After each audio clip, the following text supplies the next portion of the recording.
네, 이 시간에는 마음에서 탐욕을 제하라 라는 제목을 가지고 함께 말씀 나누도록 하겠습니다. 하나님은 이스라엘 백성들에게 율법을 주시면서 그것을 마음의 색이라고 말씀하셨습니다. 또 잠언 4장 23절에 보면 모든 지킬 만한 것 중에 더욱 내 마음을 지키라. 생명의 근원이 이에서 남이니라 이렇게 말씀하고 있습니다. 그것은 이 마음이 내 행동의 어떠함을 드러내는 방향키와 같기 때문에 그렇습니다.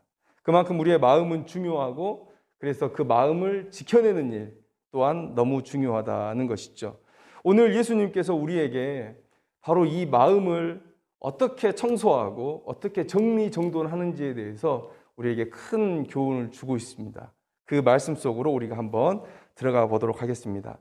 오늘 이 본문의 말씀은 우리가 성전 정화 사건이라고 이렇게 부릅니다. 예수님께서 6월절에 성전에 올라가셨는데 장사하는 사람들, 매매하는 사람들이 있어서 그들의 상들을 뒤엎으시고 또 채찍으로 그들을 쫓아내시면서 성전을 정화하셨던 사건이죠. 그런데 이 사건이 사복음서에 공히 다 기록이 되어 있습니다. 그것은 이 복음서의 저자들이 이 사건의 의미가 그만큼 중요하다는 것을 우리에게 알려주고 있다는 것이죠. 그래서 이 본문 속으로 한번 우리가 좀 더 깊이 들어가 보도록 하겠습니다. 13절 말씀을 보니까 유대인의 유월절이 가까운지라 이렇게 말씀하고 있습니다. 유대인의 유월절이 가까운지라. 여러분, 이 유월절은 어떤 절기입니까? 우리가 하나님께서 이스라엘 백성들은 꼭 1년에 3번 하나님의 전에 나오라는 절기가 있죠. 그것은 뭡니까? 유월절이요, 또 칠칠절이요, 초막절이 그것입니다. 그런데 우리가 이 세 절기의 의미를 우리가 좀 더 깊이 살펴볼 수가 있어요. 여러분, 유월절은 어떤 날입니까? 출애굽을 시작한 날. 그러니까 우리가 지금의 우리들로 말하면 우리의 구원이 시작된 날이라고 우리가 말할 수 있습니다. 우리가 하나님으로부터 죄의 종된 상태에서 해방된 날. 그리고 칠칠절, 오순절이라고도 하죠. 여러분, 이 오순절은 어떤 날입니까? 오순절의 큰 사건, 성령 하나님께서 우리 가운데 오셨죠. 그 성령 하나님의 능력을 힘입어서 우리가 이 세상을 살아가고 있습니다. 그러니까 이 오순절 이후의 시간들은 바로 성령께서 오신 이후에 우리의 믿음의 여정을 상징한다고 또 볼 수가 있죠. 초막절은 가장 큰 기쁨의 절기입니다. 수확의 절기예요. 그래서 예수님의 재림의 날, 우리가 이 땅에서의 모든 수고에 대한 보상을 얻는 그런 날을 바로 상징하고 있다는 것이죠. 근데 이 6월절에 예수님께서 지금 예루살렘 성전으로 올라가셨다는 거예요. 그러면 여러분, 이 6월절에 이스라엘 백성들은 어떠한 마음으로 지금 이 자리에 나온 것일까요? 엄청난 양의 속죄 제사가 드려지는데 여러분, 그 속죄 제사를 통해서 자신을 대신해서 죽어가는 그 양들을 보면서, 그 제물을 보면서 자신의 죄의 심각함을 깨닫는 거예요. 그리고 그런 죄의 심각함을 깨달으면서 거룩한 삶을 결단하고, 그리고 이후의 삶 속에서도 이 절기에 내포된 하나님의 속죄를 갈망하는 그런 모습으로서 살아내게 된다라는 것이죠. 그러니까 이 구원에 대한 이 갈망이 그 안에 고스란히 담겨져 있는 이 6월절이에요. 그런데 이 중요한 절기에 그 제사의 제물이 되는 소, 양, 비둘기를 파는 자들을 다 내어 쫓으셨습니다. 그리고 돈을 환전하는 자들을 다 내어 쫓으셨어요. 여러분, 예수님께서 이 6월절에 가장 강조되어야 할 구원을 향한 이 속죄제사, 이 속죄제사를 지금 방해하고 계신 거예요. 왜 그렇게 하셨을까? 그것은 이 성전과 어울리지 않는, 이 성전의 예배와 어울리지 않는 탐욕들이, 그 인간의 탐욕들이 그 안에 가득했기 때문에 그래요. 여러분, 제가 16절을 보면서 비둘기 파는 사람들에게 이르시되 라는 거예요.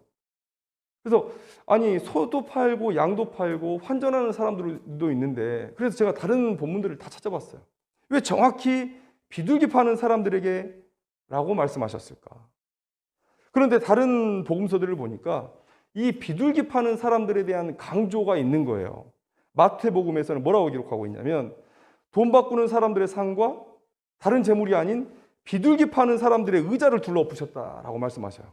또 마가복음에는 예수께서 성전에 들어가사 성전 안에서 매매하는 자들을 내쫓으시며 돈 바꾸는 자들의 상과 비둘기 파는 자들의 의자를 둘러엎으셨다 이렇게 말씀하고 있거든요. 그냥 매매하는 사람들 중에 우연히 비둘기 파는 사람의 의자를 집어 던졌을 수도 있겠습니다. 그런데 그런 사건이라면 굳이 왜 이 공관복음서 제자들과 함께 이 요한이 이 사건을 기록하고 있을까라는 거예요. 그래서 곰곰이 생각을 해봤습니다. 곰곰이 생각을 해봤어요. 그랬더니 예수님의 의도하심이 조금 분명해지는 것을 제가 느꼈습니다. 자, 신명기서 14장 24절, 25절 말씀을 보면 이런 말씀이 기록되어 있어요. 성전이 내게서 너무 멀고 행로가 어려워서 내 하나님 여호와께서 그 풍부히 주신 것을 가지고 갈 수 없거든. 그것을 돈으로 바꾸어 그 돈을 싸가지고 내 하나님 여호와께서 택하신 곳으로 가라. 여러분, 초기에는 가나안 그 주변에서 우리가 정착하고 있었기 때문에 어쩌면 그냥 양, 소 끌고 예루살렘에 올 수도 있었을지 모르겠어요. 그런데 사실 멀리 있는 사람들이 그렇게 하기는 불가능했겠죠. 그런데 시간이 지나면서 이스라엘 백성들이 디아스포라로 여러 나라로 흩어져서 살게 됐습니다. 근데 어떻게 그 사람들이 거기서부터 재물을 가지고 예루살렘으로 올 수가 있겠어요? 그러니까 각자가 번 돈을 가지고 예루살렘에 와서 예루살렘 화폐로 환전하고 그 환전한 돈을 가지고 다시 재물을 사서 성전으로 올라가는 일들이 그렇게 있다는 거예요. 직접 재물을 가지고 오지 않고 예루살렘 성전에 돈을 가지고 왔다는 것은 무엇을 의미합니까? 꽤 멀리서 왔다는 걸 의미하는 거예요. 꽤 멀리서 왔다? 그런데 이들이 돈을 바꿔야 했다면, 그러면 예루살렘의 화폐가 아닌 다른 나라의 화폐를 가지고 환전을 해야 될 필요가 있었다면 그들은 이스라엘 땅의 먼 곳이 아니라 다른 외국 먼 곳에서 그들이 왔다는 것을 우리가 알아야 된다는 것이죠. 그런데 그들이 소도 살 수 있었을 것이고 양, 염소를 살 수도 있었을 것이지만 오늘 특별히 비둘기를 사는 사람들이라면 여러분 그 상황은 어떻습니까? 비둘기는 레위기를 보면 하나님께서 정해주신 가장 값싼 제물이에요.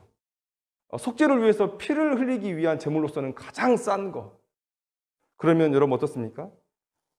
외국에서 온 사람이에요.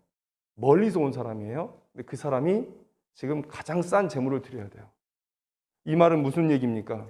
여러분 이스라엘 사람들의 소원, 디아스포라의 소원이 뭐였냐면 죽기 전에 한 번이라도 예루살렘 성전을 가보는 것. 그런데 많은 사람들이 그 소원을 이루지 못하고 죽어요. 하루하루 근근히 살아가기도 바쁜데 어마어마한 돈을 투자해서 예루살렘 성전에 가는 것 쉽지 않은 일입니다. 그러니까 오늘 이 사람이 어떤 사람인지 우리가 대충 알 수 있어요. 뭐 아버지가 먼저 외국에 나갔든지 자기가 살기 힘들어서 외국에 나갔든지 외국에서 힘들게 정착의 시간들을 지내왔던 거예요. 돈을 많이 벌었다면 와서 하나님 앞에 소라도 양, 염소라도 드릴 수 있었겠지만 자기 재산 탈탈 털어서 왔는데 겨우 하나님 앞에 드릴 수 있는 것이 비둘기뿐이었던 거예요. 여러분, 지금 그 장면을 얘기하는 거예요. 예수님께서 비둘기의 상을 뒤집어 엎으셨다. 비둘기 파는 자의 의자를 집어 던지셨다. 계속해서 비둘기 파는 자들에게 이르시되 라는 이런 표현들 속에서 지금 이 예루살렘 성전에서 탐욕이 극에 달한 그 모습을 지금 보여주고 계신다는 거예요. 우리가 율법에서 아는 것처럼 유대인들은 성전에 갈 때 빈손으로 갈 수 없었죠. 여러분, 그래서 예루살렘으로 올라가는 유대인들, 그 사람들은요, 강도의 가장 일차적인 표적이 됩니다. 그래서 그 예수님 시대의 그 모습을 묘사해 놓은 책들을 보면 지중해를 통해서 가이사랴로 배를 타고 오잖아요. 그러면 가이사랴로 오면 그곳에서 혼자 출발하지 못해요. 예루살렘으로 올라가는 무리들을 모아야 돼요. 40명, 50명, 뭐 100명 이렇게 큰 무리를 지어서 가야지 그 중간에 만나는 강도들을 피할 수 있었다는 거예요. 지금 우리가 비둘기 파는 상 앞에 있는 그 디아스포라를 우리가 한번 생각해 보자고요. 넉넉지 않은 살림에 평생 동안 살면서 모은 돈을 가지고 하나님을 향한 마지막 의무를 수행하기 위해서 지금 온 거예요. 위험을 무릅쓰고 육체의 수고와 재정적인 헌신을 통해서 지금 이 예루살렘에 온 거예요. 그런데 이 거룩한 성전에서 만난 내 동포가 강도인 거예요. 강도.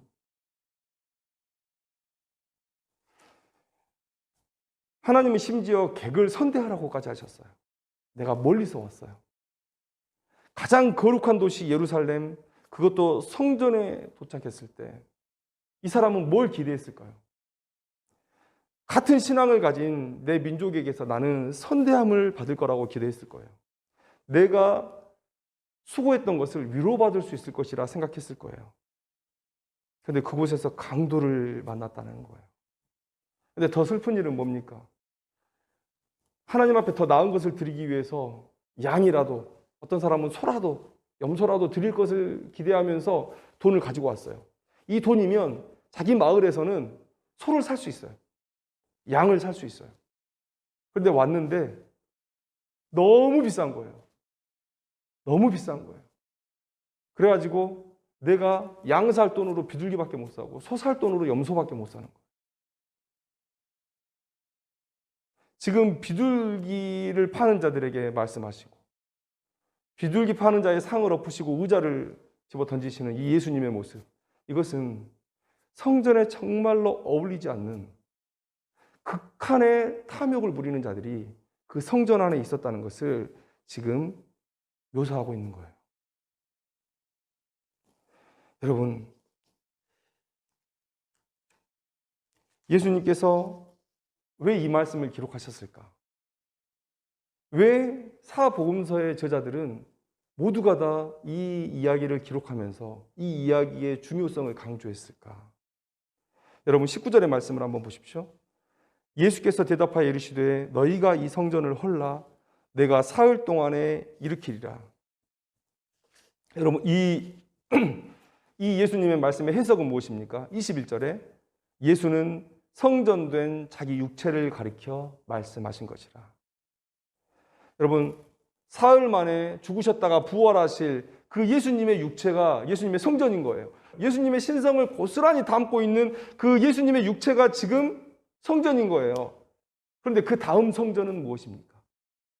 예수님께서 부활하시고 승천하신 이후에 우리를 위해서 하나님이신 성령 하나님을 우리에게 보내주셨어요.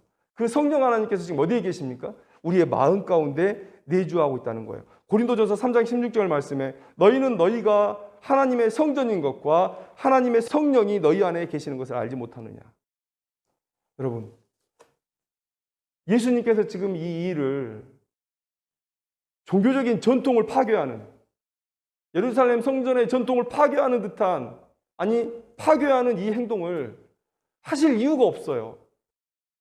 왜냐하면 여러분 이제 곧 쓸모 없어질 성전 아닙니까? 예수님께서 오셨어요. 예수님께서 죽었다 살아나시고 그리고 성령께서 우리 안에 오시면 이제는 예루살렘 성전이 아니고 우리 각자의 마음과 우리의 몸이 우리의 성전이 되는 거예요. 그런데 왜 예수님은 죽기 직전에 이 일을 행하시는가? 요한복음 2장에 있다고 해서 이것이 예수님의 사역 초기에 일어났던 일이 아닙니다. 예수님이 죽으시기 얼마 전에 일어난 사건이에요. 이제 그 수명도 얼마 남지 않은 이 예루살렘 성전을 깨끗게 하시려고 지금 예수님께서 이 행위를 하시는 것인가? 이 엄청난 사건을 벌이시는 것인가? 그게 아니라고 말씀하시는 거예요. 저 건물의 성전이 아니라 지금 육체된 자신을 가리켜 말씀하신 것이라, 그리고 그 다음 성전인 성령의 내주하심을 입고 있는 우리와 우리의 마음, 이 성전을 위해서 얘기하신 것이에요.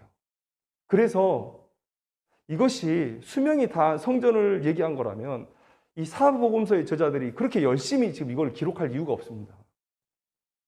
근데 이 말씀은 무엇입니까? 바로 우리의 마음에 세워질 그 성전을 염두에 두고 말씀하신 거예요. 예수님은 오늘 하나님을 모시는 성전으로서 어울리지 않는 탐욕으로 물든 우리를 향해서 소리 지르신 것이고 채찍을 드신 것이고 뒤엎으신 것이라는 거예요. 너희 마음에 하나님을 모시기에 합당하지 않은 그런 모습들이 있다는 거예요. 오염된 모습들이 있다는 거예요. 예수님께서 그것들을 치우라고 말씀하시는 거예요. 내 마음에 두지 말라고 말씀하시는 거예요. 하나님의 성전인 너희의 마음, 너희의 육신에 다른 어떤 것으로도 오염시키지 말라고 오늘 말씀하시는 거예요. 여러분, 지금 교회를 비난하는 사람들의 모습을 한번 보십시오. 코로나 상황이어도 우리가 예배는 드려야겠다. 그런데 세상 사람들이 우리를 어떻게 비난하는지 한번 들어보세요. 너희들 헌금 때문이지? 헌금 때문이지? 그래요. 여러분, 우리에게는 예배가 생명과 같잖아요. 우리가 예배를 통해서 우리가 은혜를 받고 우리가 이 세상에서 하나님의 백성으로 예수님의 제자로 살아갈 힘을 얻습니다. 최소한이에요. 삼시세끼 밥을 먹는 것과 같은 최소한의 생명 활동이에요. 그런데 우리가 예배를 드리겠다는데 사람들이 그래요. 너희들 헌금 때문이지. 여러분, 세상을 비난할 일이 아니에요. 여러분, 세상 사람들 얼마나 착한지 몰라요. 우리하고 전혀 상관없었던 무슬림들이 기도해야 될 자리가 필요하다고 기도할 자리 만들어주자는 사람들 아니에요. 그렇게 열심히 인권 얘기하는 사람들이에요. 그렇게 착한 사람들이 왜 교회를 향해서는 너희들 예배 드리려는 거 헌금 때문이지? 저것들 돈 욕심에 환장했다고. 우리가 그들에게 두 가지 모습을 보였던 거예요. 우리가 그동안 너무 예배를 등한시해왔다는 거예요. 야, 너희들 그동안 예배 열심히 안 드렸잖아. 왜 코로나 때 이렇게 열심히 하려고 그래? 사람들이 이상한 거죠. 그동안 자기 주변에서 열심히 주일날 여행 다니고 놀러 다니고 자기 개인의 스케줄대로 살았던 사람들이 갑자기 예배 드린다고 하니까, 그게 생명이라고 하니까 세상 사람들이 얼마나 당황스럽겠어요. 그리고 그들이 본 모습이 뭡니까? 배금주의, 물질 만능주의, 상업주의, 그런 것에 물든 교회를 계속 보아왔잖아요. 소문으로 들어서 알고 있잖아요. 그들의 비난이 잘못된 게 아니고 우리가 그동안 그런 모습을 보였다는 게 잘못된 거죠. 물질의 탐욕에 찌들어 있던 우리의 모습, 그리고 그 물질을 탐한 그 결과물을 가지고 하나님이 아닌 내 삶에 열중했던 모습, 그런 모습들을 사람들에게 계속 보여왔기 때문에 우리가 이렇게 비난을 받는 거예요. 우리의 마음 가운데 하나님의 성전과 어울리지 않는 탐욕의 모습들이 가득했기 때문에 이런 비난을 받고 있다는 것이죠. 이 시대에 우리의 마음 가운데 이 예수님의 이 외침이 울려 퍼져야 되는 거예요. 우리 마음 가운데. 예수님께서 강력하게 밀어붙이시는 이 성전을 정화하는 이 행위를 우리가 받아들여야 돼요. 내 마음 가운데 그러한 일이 일어나기를 간절히 갈망하고 소망하고, 그렇게 내 마음을, 내 육신을 내어드리는 일들이 필요하다는 것이죠. 여러분, 탐욕을 버려라 그러면 사람들이 그래요. 우리 부자로 살지 말란다. 교회 다니는 사람들은 다 가난하게 살란다. 정말 그렇습니까? 예수님께서 지금 성전의 역할 자체를 부인하는 게 아니잖아요. 성전 쓸모없다고 하시는 게 아니잖아요. 지금 탐욕으로 가득 찬 사람들로 인해서 지금 성전의 기능이 마비된 거예요. 하나님을 만나는 자리 아닙니까? 이스라엘의 죄악 때문에 하나님의 영광이 성전을 떠나버렸어요. 그곳에서 뭘 드린들 뭔 의미가 있어요? 그냥 권력자들 배불리는 일이에요. 거기서 장사하는 사람들 배불리는 일이에요. 누가 피해를 보는 겁니까?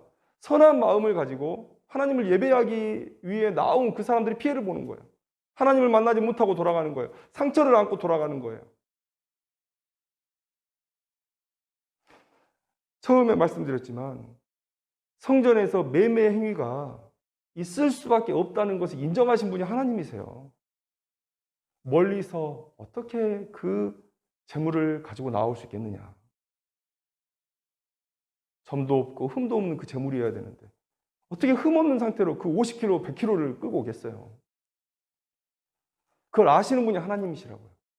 성전에서 매매 행위가 일어나는 것이 필요하다는 것을 인정하시는 분이 하나님이에요. 그런데 문제가 뭡니까? 우리의 탐욕이 그 순서를 바꿔버리는 거예요. 하나님을 예배하는 것이 목적입니까? 아니면 우리의 탐욕을 채우는 것이 목적입니까? 하나님을 예배하기 위해서 하나님께서 허락하신 그 매매 행위가 이제는 그것들로 인해서 종교 권력자들, 그리고 매매하는 사람들, 경제 권력자들, 이런 사람들 배불리는 일로 뒤바뀌어 버린 거예요. 우선순위가 사라져 버리는 거예요. 여러분, 가난하게 살라는 말이 아닙니다. 우리가 왜 사는지를 기억하라는 거예요. 내 마음 가운데 자리 잡은 이 탐욕이 그 우선순위를 바꿔가고 있다는 거예요. 마음 안에 있는 탐욕을 잘 청소하고 정돈해 나갔던 한 사람을 우리가 알고 있습니다. 바로 사도 바울입니다. 마음을 하나님 앞에 바르게 정돈해 나갔던 사람, 바울. 그 사람은 그 마음의 상태를 뭐라고 표현합니까? 자족이라고 얘기해요. 자족. 빌립보서 4장 11절 말씀에 내가 궁핍함으로 말하는 것이 아니니라 어떠한 형편에든지 나는 자족하기를 배웠노니. 여러분, 바울이 말하는 자족이 뭘까요? 사람들은 자족하라 그러면 이렇게 생각해요. 가난한 사람들이 뭔가를 가질 수 없으니까 어쩔 수 없이 하는 체념 아니냐. 아, 나 못 가져. 그래, 나는 못 갖는 거야. 체념하는 거. 이게 자족입니까? 그래서 없음, 궁핍함, 가난함 이런 것들을 연습하는 게 자족입니까? 없이 한번 살아보자. 이게 자족이에요? 여러분, 그거 아닙니다. 사도 바울은 자족하기를 배웠다고 말해요. 여러분, 사도 바울처럼 부자 될 가능성을 갖고 있던 사람이 없어요. 그는 날 때부터 로마 시민이었습니다. 다소시의 시민으로 어렸을 때부터 유학을 와서 가장 좋은 선생에게 배웠던 부유한 집 아들이에요. 그가 자기가 가는 길을 내려만 놓으면 그는 부유하게 살 수 있었습니다. 체념이 아니었어요. 나 부자 될 수 없어. 체념하고 살자. 이게 아니었단 말이에요. 사도 바울은 사내들인 공의회 회원에 준하는 그런 권력을 가지고 있었어요. 그는 그 종교 시스템에 그냥 머물러만 있어도 큰 돈을 거머쥘 수 있는 사람이었습니다. 부자가 될 수 없어서 체념한 것 아니에요. 그가 순회 전도자가 되지 않고 한 교회의 담당 교육자로 계속 남아 있었다면 아마 그렇게 힘든 삶을 살지는 않았을 겁니다. 그는 부유할 수 있었어요. 가질 수 없어서 체념한 게 아니에요. 스스로 내려놓은 것입니다. 그러니 가난한 삶을 미치지 않고 살아내기 위해서 가난을 연습한 삶도 아니었어요. 바울의 자족의 비밀은 사명에 있습니다. 사명. 여러분, 사명 없는 자족은 그건 자족이 아니에요. 그건 체념이지. 바울의 자족의 비밀은 사명에 있어요. 내 사명이 나를 가난하게 한다면 나는 가난할 것이라는 거예요. 바울이 생각할 때 순회 전도자로서의 삶을 사는 것 부유할 수 없는 거예요. 내가 부유해서 다른 사람들의 구원에 장애물을 얻는 것 그것 할 수 없는 거예요. 그래서 스스로 가난한 길을 걸어갔던 거예요. 사명 때문에. 여러분, 사명 때문에 자족하는 사람. 빌립보서 4장 11절 말씀에 나는 자족하기를 배웠다고 얘기하잖아요. 처음부터 나는 자족하는 사람이 아니었어요. 어느 순간 내가 자족해지더라 이게 아니었어요. 자족하기를 계속 배워가면서 훈련하면서 자족해 갔던 거예요. 자족을 배워가는 사람.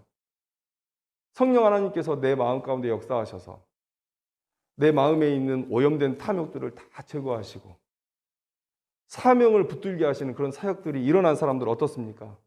내가 가난해도 내가 없어도 여러분 사명을 수행하고 있다는 자부심으로 기쁜 사람들이에요. 여러분, 자족하는 사람들, 체념하는 사람들과 다릅니다. 정확한 목적의식을 가지고 기쁨 가운데 걸어갔어요. 수많은 어려움이 닥쳤지만 그러나 기쁨 가운데 걸어갔어요. 사명을 수행하고 있다는 기쁨과 자부심이 있어요. 그리고 나를 만유의 주제이신 하나님께서 사용하신다는 그런 감사의 제목이 그 사람 안에 있었다는 거예요. 여러분, 이게 자족입니다. 그래서 여러분, 사도 바울은 부자들을 비난하지 않아요. 사도 바울이 균등의 원칙을 말하잖아요. 믿음의 사람들 중에 루디아와 같은 부유한 사람도 있을 수 있습니다. 또 사도 바울처럼 사명 때문에 하나님께서 가난하게 하는 사람도 있어요. 5달란트를 받은 사람이 있다면 1달란트 받은 사람들이 있어요.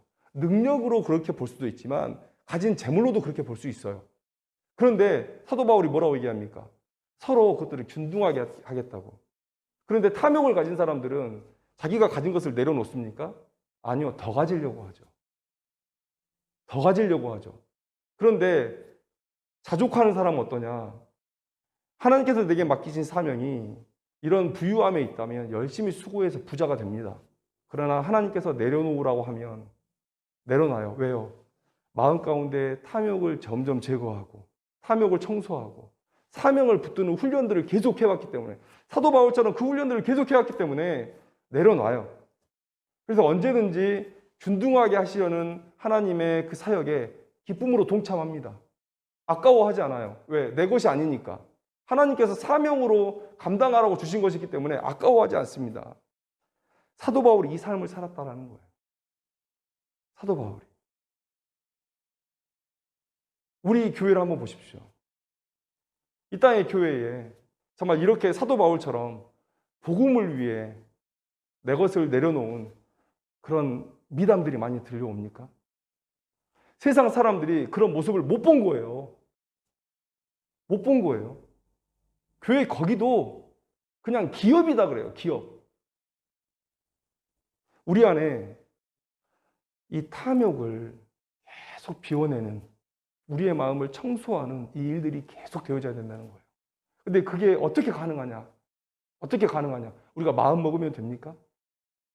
여러분, 주변에 정신적으로 힘들어하는 많은 사람들이 있어요. 자기가 힘들어서 나 좀 도와달라고 자기 혼자 해결을 못해서. 여러분, 그게 우리가 마음 먹은다고 되는 일입니까? 내 안에 탐욕을 버려야지. 버려지나요? 갈라디아서 5장 16절 17절 말씀에 내가 이르노니 너희는 성령을 따라 행하라. 그리하면 육체의 욕심을 이루지 아니하리라. 육체의 소욕은 성령을 거스르고 성령은 육체를 거스르나니 이 둘이 서로 대적함으로 너희가 원하는 것을 하지 못하게 하려 함이니라. 여러분, 내 육체의 탐욕을 이길 수 있는 방법 딱 하나예요. 성령의 충만함이에요. 여러분, 그 육체의 소욕을 내가 잠깐 비워놓는다고 해서 여러분 그 빈자리를 계속 유지할 수 있는 게 아니에요. 한 귀신이 나가면 그 소재된 곳에 7귀신이 들어오게 되어 있어요. 그 자리를 성령 하나님으로 가득 채워야 돼요. 성령께서 내 이 마음에 더러운 것들을 제거하시고 성령께서 그 빈자리를 채우셔야 우리가 탐욕을 버릴 수 있다. 여러분, 사람은 안 변한대요. 사람들이 얘기해요. 사람은 안 변한다. 그런데 성령에 붙들린 사람은 변할 수 있습니다. 사도 바울이 그 증거예요. 여러분, 사도 바울이 얼마나 탐욕스러웠습니까? 사도 바울이 얼마나 탐욕스러웠어요? 얼마나 유대교에 열심히 했습니까? 얼마나 그 지식의 탐욕에 가득 차 있는 사람이었어요? 얼마나 권력에 충성했습니까? 스데반을 죽이고 다메섹에 예수의 제자들을 잡아들이기 위해서 가는 발걸음에 그 동기가 과연 종교적 열심뿐이었을까요? 그 마음 가운데 이 유대교에서 성공하는 것, 사내들인 공예의 회원도 되고 여기서 권력 한번 잡아보는 것, 여러분 이런 동기는 없었을까요? 사도 바울의 이후의 삶이 너무 아름답고 귀하니까 우리가 사도 바울의 그 변화되기 이전의 삶까지도 미화시키는 경향이 있어요. 다른 문제는 하나도 없었고 예수 그리스도 아는 지식 그거 하나 빠져 있었던 것이다. 여러분 과연 우리가 그렇게 볼 수 있을까요? 사도 바울도 세상 스펙을 향해서 열심히 달려갔던 사람이에요. 그도 탐욕스럽고 욕심 많은 사람이었어요. 그런데 그가 성령 하나님의 능력을 의지했을 때 어떻게 됐습니까? 빌립보서 3장 8절에 자신이 쌓은 지식이 배설물, 똥이라고 얘기하잖아요. 여러분, 똥은 걸음으로라도 쓰죠. 예수님 없는 지식이 무슨 의미가 있습니까? 이 세상 살다가 멸망할, 나를 구원하지 못할 지식이 무슨 의미가 있어요? 여러분, 사도 바울이 그렇게 고백하는 거예요. 그가 자신의 지식을 쌓고 자신의 행함으로 인해서 사람들에게 인정받았던 그 모든 것을 다 순식간에 내려놓게 되었죠. 이게 사도 바울이 한 일일까요? 아니요. 사도 바울은 성령을 따라 사니까 그게 됐다고 얘기하는 거예요. 사도 바울과 같은 탐욕을 가진 자도 변화될 수 있습니다. 누구보다도 세상 스펙을 쫓아갔던 그런 삶도 변화될 수 있어요. 유일한 방법, 성령 하나님의 인도하심을 따르면, 성령의 충만함으로 우리가 나아가면. 그래서 사도 바울이 이렇게 얘기해요. 갇혀있고 묶여있는데도 뭐라고 얘기합니까?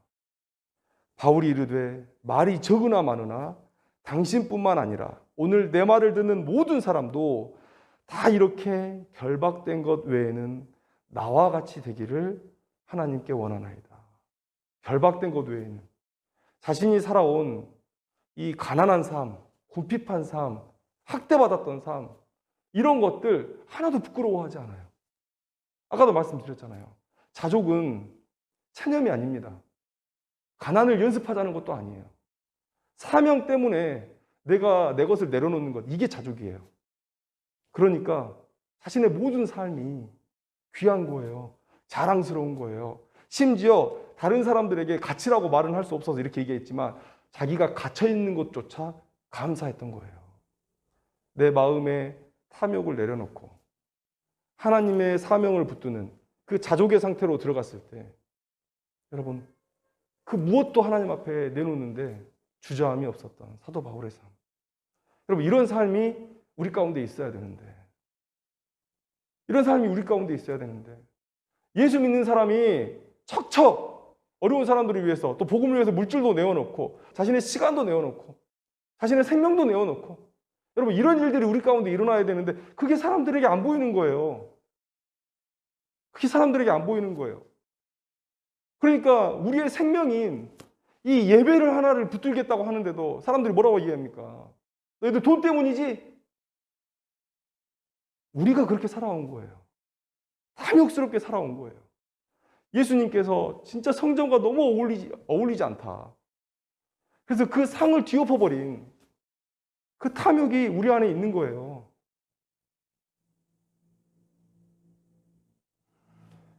얼마나 가증합니까? 여러분, 생각해 보세요. 하나님의 입장에서 한번 생각을 해보세요. 나를 신앙하는 디아스포라 한 명이 평생 동안 모은 재물을 털어서 예루살렘에 죽겠다는 각오로 예루살렘으로 오는 거예요. 목숨을 잃을 위협을 건너서, 재정적인 위협을 건너서 내 하나님의 성전이 있는 예루살렘으로 가야지. 근데 그곳에서 만난 사람이 강도인 거예요. 여러분, 그 강도의 마음이 우리 안에 있다고 지금 하나님께서 말씀하시는 거예요. 사복음서의 기자가 그래서 중요하다. 우리의 마음을 지키라고 지금 이 말씀을 주신 거예요. 우리의 마음의 탐욕을 제거하라고 지금 이 말씀을 우리에게 주신 거예요. 교회를 비난하는 사람들을 우리가 욕할 게 아닙니다. 공격할 게 아닙니다. 그들의 이 비난을 우리가 회개의 기회로 삼아야 되는 것이죠. 여러분, 우리의 삶이 이 땅에서 죽도록 수고하고 예수님 앞에 책망받는 인생이 아니기를 소망합니다. 내 마음속 탐욕, 이 탐욕을 없애는 과정들이 우리 가운데 필요하다. 여러분, 우리가 더 정결한 하나님의 전이 되어 갈수록 하나님의 역사는 우리의 삶에 더 강력하게 나타날 줄로 믿습니다. 저는 자주 말씀드리는데요, 이 코로나 이후에 이 땅의 교회가 큰 부흥 가운데로 나아갈 줄로 믿습니다. 이런 메시지들이 여기저기서 선포가 되고 또 우리의 이 연약함, 이 가난함을 놓고 하나님 앞에 엎드리는 성도들이 많아질 거라고 믿기 때문에 그렇습니다. 교회가 그동안 잘못했구나. 우리가 우선순위를 뒤집어 놓고 살았구나. 하나님의 영광이 아닌 탐욕으로 내 마음을 가득 채웠구나. 이런 회개의 불꽃들이 여기저기서 붙어오르면서 큰 불이 되었을 때 여러분, 이 땅에 이 포스트 코로나 시대에 한국교회에 큰 부흥이 일어날 줄로 믿습니다. 우리가 그때 하나님 앞에 귀하게 쓰임받기 위해서 마음의 탐욕을 제거하고 거룩한 하나님의 전으로 다시금 거듭나기를 결단하고 사도 바울처럼 배워나가며 풀려나기를 소망합니다. 성령 하나님 따라가기를 소망해요. 그럴 때 우리 가운데 하나님의 역사가 강력히 나타날 줄로 믿습니다. 한국 교회를 향한 사람들의 시선이 바뀔 줄로 믿습니다. 그때 정말 생명의 복음을 전할 때 사람들이 오해 없이 우리의 복음을 받아들일 날이 올 거라고 믿습니다. 그날을 위해서 우리의 마음의 탐욕을 제하는 그런 인생들이 되기를 주님의 이름으로 축원합니다. 기도하겠습니다.